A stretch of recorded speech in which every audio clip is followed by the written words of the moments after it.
పహల్గామ్ ఏదైతే పాకిస్తానీ తీవ్రవాదులు అక్కడికొచ్చి అక్కడ వాళ్ళ ప్రాణాలు తీసినటువంటి అంశం ఏదైతే ఉందో అందులో నుంచి కీలకమైనటువంటి పరిణామాలు అప్పటి నుంచి ఆ ప్రాంతాన్ని ఆపి ఏది మిగతా ప్రాంతాలు తిరగమంటున్నారు. టూరిస్టులు ఆగిపోతారని పాకిస్తాన్ భావిస్తూ టూరిస్టుల సంఖ్య తాజాగా భారీగా పెరుగుతోంది. At the same time public పార్కులు కావచ్చు, పహల్గామ్ కావచ్చు, అదంతా కూడా పూర్తిగా నిండిపోయి కనబడుతోంది. ప్రజలు, భారతీయ ప్రజల మెంటాలిటీ ఇప్పుడు అందరికీ అర్థమవుతుంది.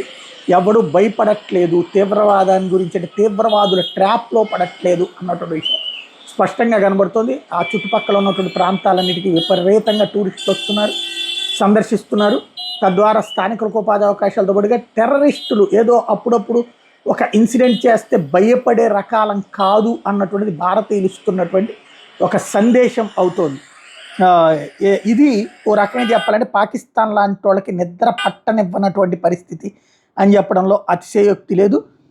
భారతీయుల యొక్క ఆలోచన జర్నలిస్టులకు కూడా అక్కడ ప్రచారం చేస్తున్నారు. मनोज सिन्हा के कल के बयान के बाद जो है पहलगाम में रौनक दोबारा लौट आई है और सयाह और इसके साथ साथ मकामी टूरिस्ट की अगर बात करें तो वो भी पहलगाम आना शुरू हो गए। हालांकि 17 तारीख के बाद जो है पहलगाम और दीगर जो पार्क्स हैं उनको रीओपन किया जा रहा है, लेकिन इससे पहले ही भीड़ जो है वो उमड़ पड़ी है।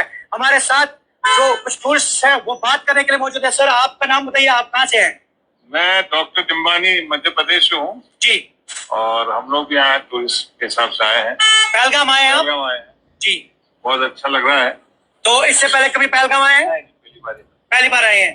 तो आज कैसा लग रहा है? 22 अप्रैल के बाद शायद पार्क्स वगैरह भी खुल रही है। हाँ, तभी पता चला कि गवर्नर ने खोल दिया है जी, तो इसलिए आए हैं घूमने।